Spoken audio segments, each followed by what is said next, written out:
Pancreatitis, el tema que vamos a estar tratando el día de hoy acá en Soluciones, y para ello nos acompañan los doctores José Di Giorgio, gastroenterólogo, y también el doctor Roberto González, cirujano general, especialista en cirugía bariátrica y metabólica. Bienvenidos ambos, gracias por haber atendido nuestra invitación a acompañarnos en la mañana de hoy a conversar sobre el pancreatitis o la pancreatitis. Yo quisiera iniciar justamente la conversación consultándoles qué función tiene el páncreas. ¿Qué es el páncreas? Quisiera iniciar justamente definiendo esto. Bueno, el páncreas es un órgano que interviene tanto en la función endocrina, que es en la función de las hormonas que van a la sangre, digamos, y la parte exocrina. O sea, es un órgano que además produce hormonas o enzimas que van al tracto digestivo, van tanto adentro, o sea, tiene glándulas que secretan sustancias a la sangre y tiene glándulas que secretan sustancias fuera de la sangre o al tubo digestivo. Las glándulas, las hormonas endocrinas son, entre otras, la insulina y el glucagón, que son muy importantes para el metabolismo del azúcar, y dentro de las exocrinas está pues las enzimas pancreáticas, que son indispensables para una correcta digestión y absorción de los alimentos, ¿no? Eso un poco a grosso modo. Es un órgano que se encuentra localizado justo por detrás del estómago, un poquito más abajo. De anatomía del abdomen, quizás el doctor González pues, lo tiene un poco más claro, pero bueno, básicamente esa es la localización regular del páncreas y es un órgano sumamente importante para el cuerpo. Nosotros eventualmente en algunos pacientes, sobre todo pacientes que tienen pancreatitis crónica, que se hacen una cosa que se llama pancreatectomía total, podríamos vivir sin páncreas, pero es un órgano muy importante dentro del funcionalismo del cuerpo, ¿no? Eso es un poco a grosso modo una revisión de lo que es la glándula pancreática. Doctor González. Bueno, como dice mi compañero aquí, el páncreas cumple una función muy importante, tanto endocrina como exocrina. Es un órgano intraabdominal que tiene relación con estructuras muy importantes en el abdomen, de ahí la complejidad de la mayoría de las cirugías o de las complicaciones inherentes al páncreas. En la oportunidad de hoy vamos a discutir sobre el pancreatitis, que es la afección más común en esta glándula, la que vemos con mayor frecuencia, una de las principales causas de dolor de ingreso a las emergencias de nuestros hospitales y clínicas por dolor abdominal. ¿Y qué causa esa pancreatitis? Bueno, tenemos importante recalcar que la pancreatitis es una enfermedad sistémica, no es algo confinado solamente al páncreas. Es una enfermedad sistémica inherente a todos los órganos del sistema del cuerpo humano. Ocasionada por diversas causas, principalmente las obstrucciones biliares y las causas alcohólicas son las principales causas de la pancreatitis, y ella lo que va a ocasionar es un proceso inflamatorio sistémico que va a terminar en la activación de las enzimas pancreáticas dentro del páncreas con la autodigestión del mismo. Esto lo que va a hacer es empeorar la respuesta sistémica y la respuesta inflamatoria en todo el organismo, y va a causar falla no solamente del sistema endocrino y exocrino del páncreas, sino de múltiples órganos. Hablaba de un tipo de pancreatitis crónica, entendemos también hay una aguda. ¿Cuál es la diferencia entre las dos y cuáles son esos síntomas entre estas dos? Bien, la pancreatitis aguda es un episodio de inflamación puntual del páncreas que, como muy bien decía el doctor, pues causa afectación. No solamente la inflamación se inicia de manera local, pero que se esparce a todo el cuerpo y es un proceso de inflamación sistémica. ¿Okay? Puede llegar a afectar a muchos otros órganos, hay una activación de las cascadas inflamatorias a nivel de todo el organismo de manera espectacular, y eso es lo que repercute de manera tan importante, o lo que hace que incluso pueda ser una enfermedad potencialmente mortal o una afectación potencialmente mortal. En cuanto a la pancreatitis crónica, una vez que vamos teniendo episodios repetitivos de pancreatitis, por la razón que sea, hay muchas causas anatómicas, causas genéticas, causas metabólicas, etcétera.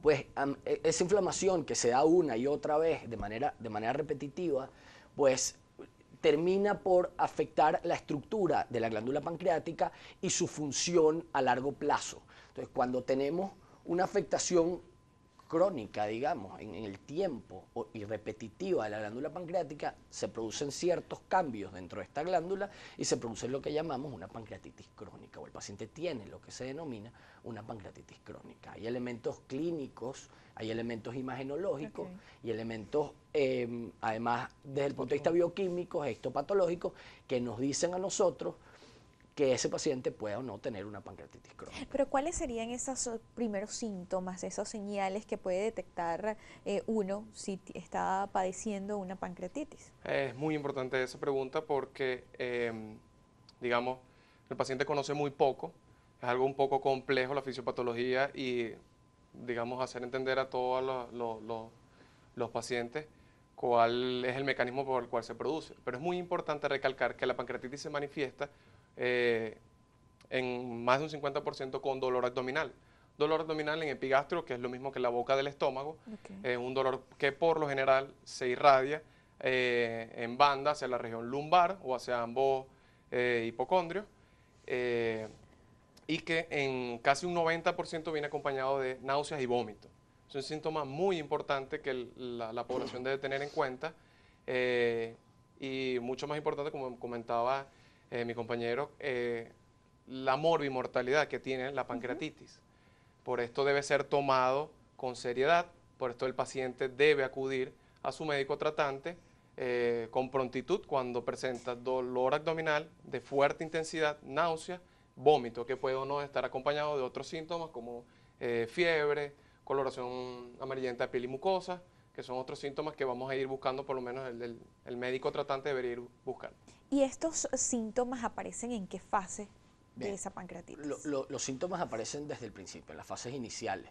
De hecho, es un dolor que aparece de manera brusca, normalmente abrupta, a veces está desencadenado por una comida muy importante, una comida copiosa. Eso es porque la principal causa, como decía el doctor González, es las piedras en la vesícula. Las piedras, digamos, la causa no es la piedra en la vesícula, la causa es que una piedra que está en la vesícula sale de la vesícula y obstruye la salida del conducto biliar y pancreático, que desembocan exactamente en el mismo sitio, o regularmente desembocan en el mismo sitio. Y al obstruirse esa salida, los jugos pancreáticos se retornan al páncreas y autodigieren, como también dijo muy bien el doctor, pues la glándula pancreática. Y eso es lo que desencadena el proceso inflamatorio de la pancreatitis. Entonces, si nos vamos imaginando un poco, después de que comemos, se contrae la vesícula, se sale una piedrita y comienza el episodio de dolor.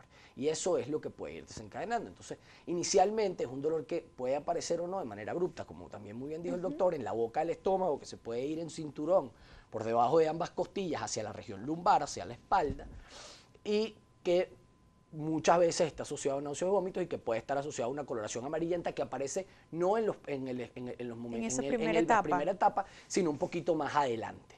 ¿Okay? Lo que también puede estar asociado, que puede aparecer después de fiebre y pueden aparecer algunos otros síntomas, pero quizás un poco más inespecíficos y que aparecen en momentos posteriores. Entonces, la recomendación que muy bien se hace, la pancreatitis es una enfermedad que hay que atacar muy pronto, cuando comienza, cuando está en las fases iniciales, porque si la dejamos correr, entonces esa cascada inflamatoria sistémica que se desencadena con la pancreatitis empieza a afectar a otros órganos y entonces es cuando empiezan los problemas reales para el paciente desde el punto de vista metabólico. Doctor, ¿y se puede confundir con una otra enfermedad, con una gastritis, con alguna otra enfermedad estomacal?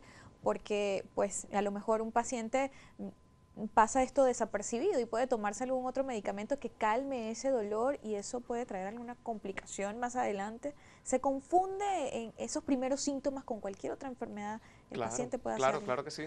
De hecho, tenemos que, afortunadamente, aproximadamente el 80% de las pancreatitis son leves. Probablemente, dentro de este 80%, muy pocas son las que acuden a centros hospitalarios, tanto públicos como privados, y por ende se subdiagnostican. Hay muchas enfermedades, digamos, como lo mencionamos desde el principio, el páncreas está relacionado, digamos, anatómicamente, en ubicación, con muchos otros órganos intraabdominales, los cuales la afección de los mismos puede confundir con esta patología. Por ejemplo, una gastritis, una colecistitis aguda, una litiasis vesicular, que también son causas de pancreatitis, pero per se no son de por sí pancreatitis. Incluso otros cuadros que son del abdomen inferior se pueden confundir, apendicitis aguda, en caso de mujeres torsiones ováricas, patologías ginecológicas, litiasis renal, entre otras que se pueden confundir por el hecho en sí de presentar dolor abdominal. Además de esto, hay afecciones de laboratorio o procesos inflamatorios, como en la apendicitis aguda, que eleva algunas enzimas que diagnostican, que se utilizan para el diagnóstico común de la pancreatitis, como lo es la amilasa, que se pueden elevar y pueden confundirnos una apendicitis aguda con una elevación de la amilasa, un dolor inespecífico que también inicia en epigastrio o en la boca del estómago, se puede confundir también con una pancreatitis. Por eso la importancia de acudir al médico en esos primeros una vez síntomas. se inician los síntomas. Doctor Es Guillermo. importante recalcar que de todas las, que fueron muchísimas, y la verdad es que creo que cubrió, si no el 90% más, De todas esas causas. que la gran mayoría de esas patologías que mencionó el doctor, todas requieren de un tratamiento temprano, todas. Una litiasis renal, una apendicitis aguda, una colecistitis aguda, un cólico biliar, todas requieren que actuemos con prontitud para evitar complicaciones. Y las Entonces, complicaciones sobre esas, la falta de esa actuación con prontitud, la vamos a conversar en la próxima parte. Hacemos una pausa, ya regresamos con más. ¿Sabías que en muchas ocasiones el enfermo de pancreatitis puede desarrollar diabetes mellitus debido a que el páncreas no es capaz de producir insulina adecuadamente?